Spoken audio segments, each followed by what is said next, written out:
Avis vascular centre మన దేశంలోనే the best varicose vein hospital.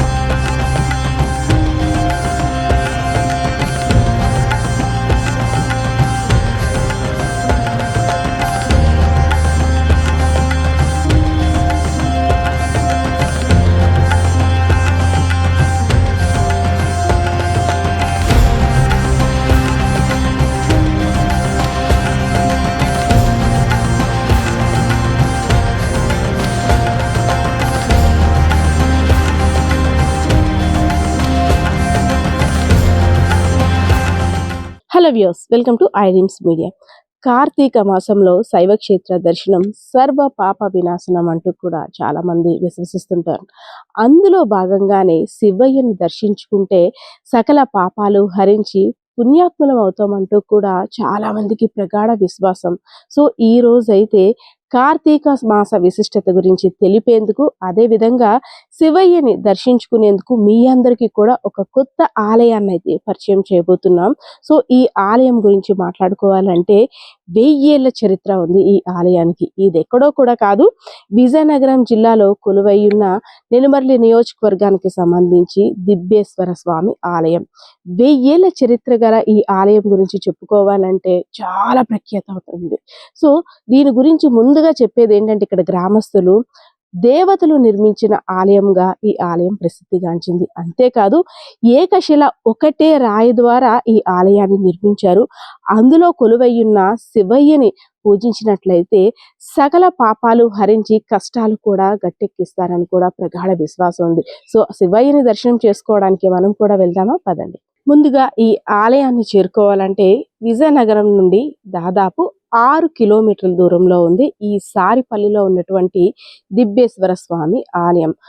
ఆలయానికి వస్తున్నే దారిలో మనకైతే పచ్చని కొండల సోయిగాల మధ్య పలకరింపు అసలు ఎంత ప్రశాంతతని ఇస్తుంది తెలుసా. వస్తుంటేనే చాలా పచ్చదనంతో కొండలన్నీ కూడా మనల్ని పలకరిస్తూ ఉంటుంటాయి. ఆ వచ్చే దారిలో చంపావతి నది ప్రవాహ తీర ప్రాంతం దగ్గర ఉన్న ఈ ఆలయాన్ని దర్శించుకోవడం కోసం ముఖ్యంగా కార్తీక మాసంలో చాలా చోట్ల నుండి వచ్చి భక్తులు స్వామివారిని దర్శించుకొని తరిస్తుంటుంటారు. సో ఆలయాన్ని ఒక్కసారి నా వెనకాతల ఉన్న ఆలయాన్ని చూడండి. ఒక్కటే శిల అనమాట. ఇదంతా కూడా ఒక రాయికి సంబంధించి కట్టడం అని చెప్పుకోవచ్చు. అప్పటి చరిత్రకు ఆనవాళ్ళగా నిలిచిందని పురావస్తు శాఖ వారు కూడా ఈ ఆలయాన్ని కాపాడుకోవడం మన బాధ్యత, మన అందరిపై ఈ బాధ్యత ఉంది కనుక ఆలయానికి సంబంధించి ఎటువంటి ఇబ్బందులు కలగకుండా స్వామివారిని దర్శనం చేసుకొని రండి.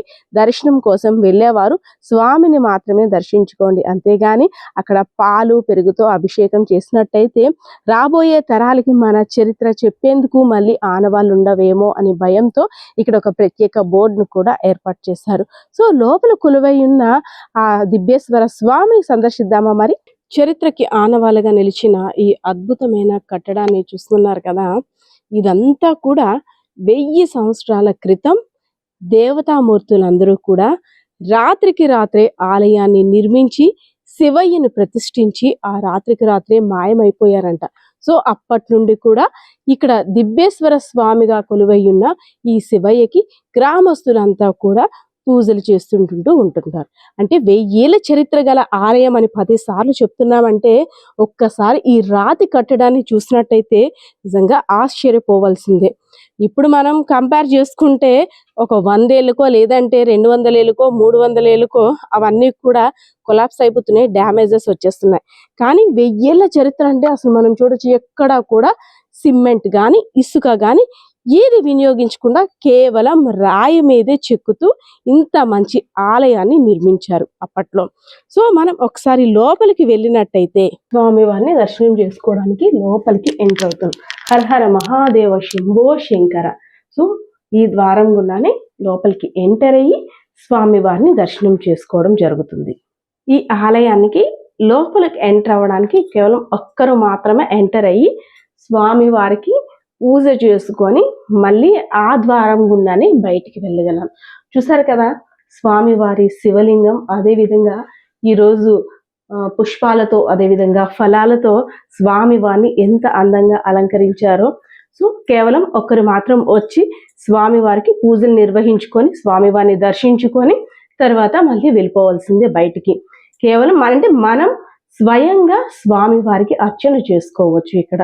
కాకపోతే మనం ఒకటి దృష్టిలో పెట్టుకోవాలి, ఎందుకంటే మనం స్వామివారికి అభిషేకం చేస్తున్న సమయంలో పాలు, పెరుగు, విభూది అన్నీ వేస్తున్నట్టయితే మళ్ళీ అంటే ఇలాంటి అరుదైన శివలింగాలు, అరుదైన అద్భుత కట్టడాలు, అరుదైన చరిత్ర కలిగిన ఆలయాల్ని మళ్ళీ మనం కోల్పోతామేమో అని భయంతో పురావస్తు శాఖ వారైతే మాత్రం డిస్ప్లేలో మరి పర్టికులర్గా సూచించారు. ఏమని?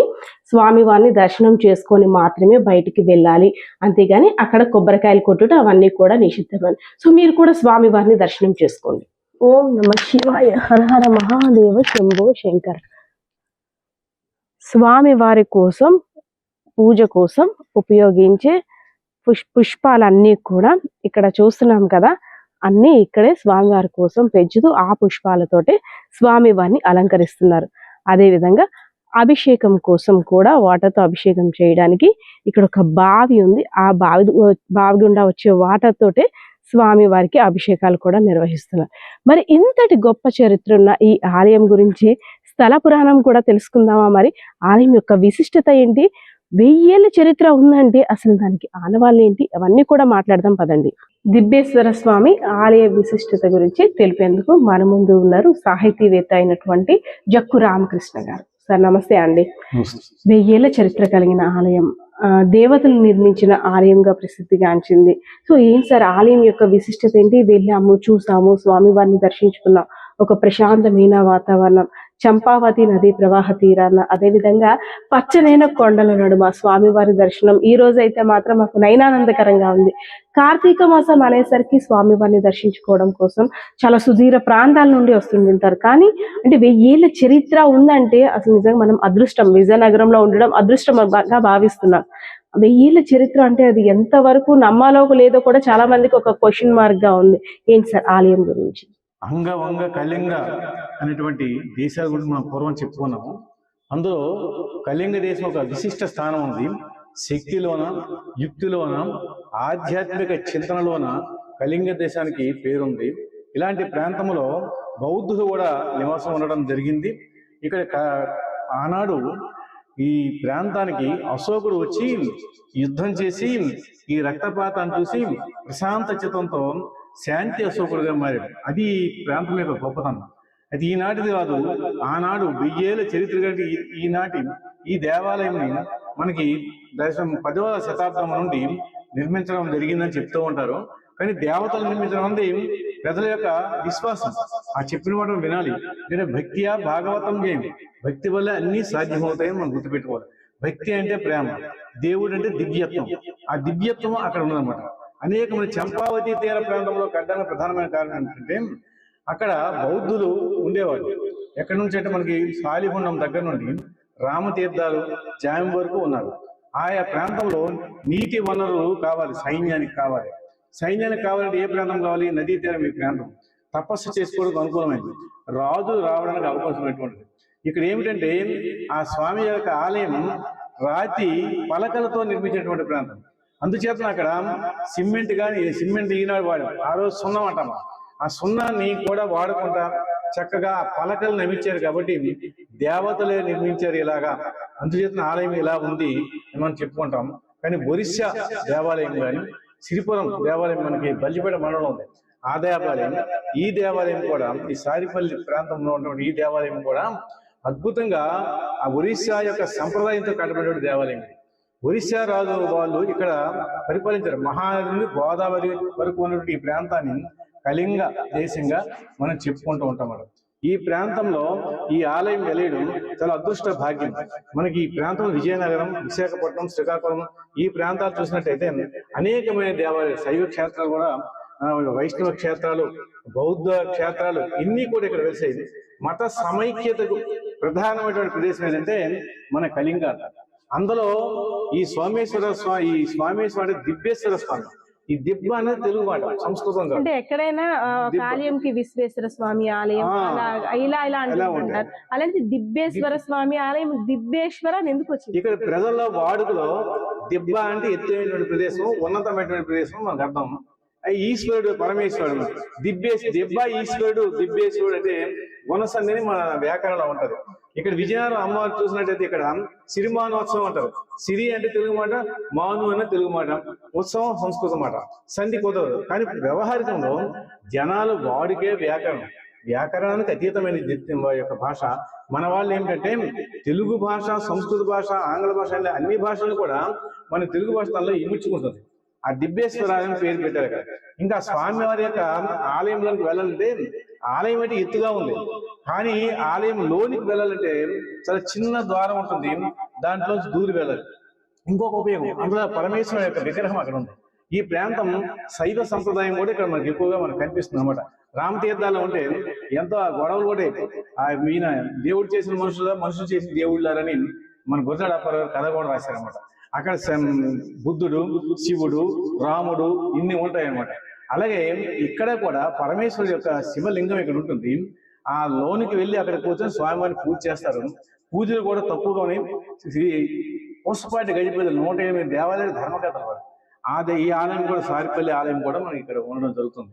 సారిపల్లి పెద్ద గ్రామం, నదీ తీరంలో ఆలయం. పవిత్రమైనటువంటి చక్కనటువంటి చంపావతిది పాముల మెలకలు తిరుగుతూ అలా వెళ్తూ ఉంటది. ఎంతో అందంగా మామిడి తోటలు, సరుగుడు తోటలు, అనేకమైన వృక్ష సంపదతో ఉంటుంది. కార్తీక మాసంలో ఆహ్లాదకరమైన ప్రదేశం కనుక ఈ కార్తీక జనం ఎక్కువగా ఉంటారు. అక్కడ భక్తులు ఎక్కువగా ఉంటారు. నమ్మకం కూడా ఎక్కువగా ఉంటుంది. నమ్మకం అంటే మానసిక ప్రశాంతత మనిషికి కావాలి. ఎక్కడికి వెళ్ళాం ఆస్తికులు కండి నాస్తికులు కాకండి, హేతువాదులు కండి బాధ లేదు. కానీ మనం సుభృష్టంగా సుఖశాంతులతో ఉండాలంటే ఈ దైవత్వాన్ని సంపూర్ణంగా నమ్మాలి. దేవతలు కట్టిన ఆలయం కనుక ప్రభుత్వం వారి ఆధీనంలో ఉన్నప్పటికీ కూడా సంపూర్ణమైనటువంటి సేవలు, ఇంకా పర్యాటక కేంద్రంగా మనం గుర్తించారు. ఇంకా పర్యాటక కేంద్రంగా కూడా ఏర్పరచాలి. ఆలయం కూడా కొన్ని భాగాలు కొంచెం శిథిలమవుతాయని చెప్తున్నారు. ఎంత ఉక్కు లాంటిది ఆలయం అయినప్పటికీ కూడా కొంత మనం ఎక్కడైనా ఇబ్బందులు ఉంటే ఆర్కిటెక్చర్ వారు తప్పనిసరిగా ఆలయాన్ని బాగు చేసి ఈ ప్రజలందరూ కూడా మొత్తం ఆలయాలంటే ప్రపంచమంతరికి సంబంధించి విశ్వానికి సంబంధించినవి అందరికీ ఉపయోగకరమైనట్టుగా తెలుగు వెలుగులు అభివృద్ధి చెందేటట్టుగా మన వాళ్ళు ప్రయత్నం చేసి ప్రజలు, ప్రభుత్వం అందరూ కూడా ఆలయాన్ని అభివృద్ధిలోకి తీసుకురావాలని హృదయపూర్వకంగా కోరుకుంటున్నాను. నమస్కారం. సో ఇదండి దిబ్బేశ్వర స్వామి ఆలయం యొక్క చరిత్ర. అదేవిధంగా ఆలయాన్ని సందర్శించడంతో పాటు ఇక్కడ పిక్నిక్ చేసుకోవడానికి కూడా ఒక మంచి ప్రదేశం అని కూడా చెప్పవచ్చు. అంతేకాదు చంపావతి నది తీరాన ఆ నది అందాన్ని చూస్తూ స్వామి వారిని దర్శనం చేసుకుంటే నిజంగా సకల సుఖాలు కలుగుతాయని, పాపాలు హరిస్తాయనేసి అందరి విశ్వాసం కూడా. సో ఇంకెందుకు ఆలస్యం, మీరు కూడా రండి, దిబ్బేశ్వర స్వామి ఆలయాన్ని సందర్శించండి, స్వామి వారిని దర్శనం చేసుకోండి. కెమెరా పర్సన్ బాలకిషోర్తో పద్మ, ఐడ్రీమ్స్ మీడియా, విజయనగరం.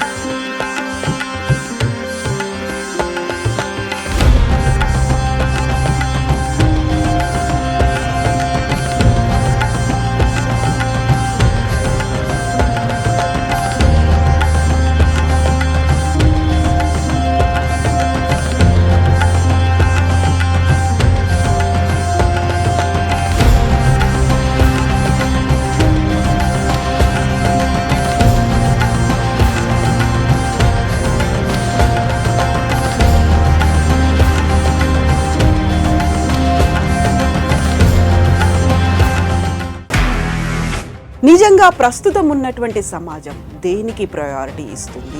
ఆర్థిక సంబంధాల చుట్టూ మాత్రమే తిరుగుతుంది. మళ్ళీ ఎన్నికలంగానే చాలా విరక్తి కలుగుతాం. మంచి అనిపిస్తుంది కదా, లేడీస్ కూడా ఛాలెంజింగ్ జాబ్స్ చేసినప్పుడు చాలా బాగుంటది. ట్రాఫిక్ అసిస్టెంట్స్ గా నియమించిన ట్రాన్స్జెండర్స్ అందరితో సాల్యూట్ చేయించుకుంటున్నారు. ఫుడ్ డెలివరీ ఇవ్వటానికి వెళ్ళినటువంటి డెలివరీ బాయ్ అనిల్ పై కళ్ళ ముందు